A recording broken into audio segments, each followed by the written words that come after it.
بسم اللہ الحمد للہ والصلاة والسلام علی رسول اللہ۔ السلام علیکم، آؤ تجوید سیکھیں آسان طریقے سے 3 منٹ سیریز میں سبق نمبر 60 بھی، جس میں ہم پریکٹس کریں گے سورہ الصافات کی آخری 3 آیات کی، جو عام طور پر خطبوں کے آخر میں، لیکچرز کے آخر میں پڑھی جاتی ہیں، جیسے سبحان ربک رب العزت عما یصفون وغیرہ۔ ہم پریکٹس کریں گے قاری محمد جبریل صاحب کے ساتھ۔ پہلے ہم نقطہ شوق لیتے ہیں۔ اللہ کے رسول صلی اللہ علیہ وسلم نے فرمایا، جو قرآن کو اچھی آواز سے نہ پڑھے وہ ہم میں سے نہیں۔ تجوید ہم کو صحیح پڑھنا سکھاتی ہے، اور یہ بنیادی شرط ہے۔ اگر انسان صحیح ہی نہ پڑھے تو پھر اچھا پڑھنا کوئی معنی نہیں رکھتا۔ تو تجوید ہم کو صحیح پڑھنا سکھاتی ہے اور اچھا پڑھنے میں مدد کرتی ہے۔ الحمدللہ ہم نے تجوید کا بنیادی اور اہم قواعد والا کورس ختم کر لیا، اور بھی ہیں آگے آپ سیکھ سکتے ہیں۔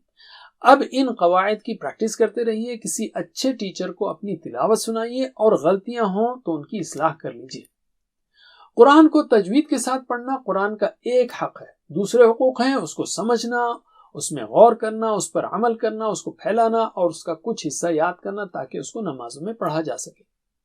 سمجھنے کے لیے آپ ہمارا کورس آؤ قرآن و نماز سمجھیں آسان طریقے سے کر سکتے ہیں۔ اس کے علاوہ اور بھی کورس ہیں، لیکن اسی کورس میں آپ صرف 20 گھنٹوں میں انشاءاللہ 50% قرآنی الفاظ کو سیکھ لیں گے۔ تو اب ہم پریکٹس کریں گے۔ پہلے قاری صاحب ایک بار پڑھیں گے اور ہم 3 بار۔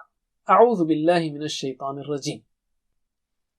سبحان ربك رب العزة عما يصفون سبحان ربك رب العزة عما يصفون سبحان ربك رب العزة عما يصفون سبحان ربك رب العزة عما يصفون وسلام على المرسلين وسلام على المرسلين وسلام على المرسلين وسلام على المرسلين والحمد لله رب العالمين والحمد لله رب العالمين والحمد لله رب العالمين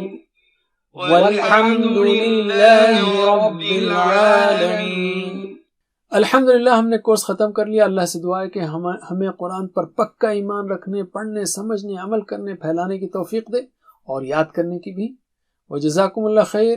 آخر میں ہم دعا کریں گے، ربنا تقبل منا انک انت السمیع العلیم وتب علینا انک انت التواب الرحیم واغفر لنا انک انت الغفور الرحیم، وصلی اللہ تعالی علی خیر خلقہ محمد وعلی آلہ وصحبہ اجمعین برحمتک یا ارحم الراحمین۔ والسلام علیکم ورحمۃ اللہ وبرکاتہ۔ Please visit understandquran.com for our courses on Read Al-Quran, Learn Tajweed and Understand Al-Quran, and for one-to-one learning. Jazakumullah khair. Wassalamu alaikum.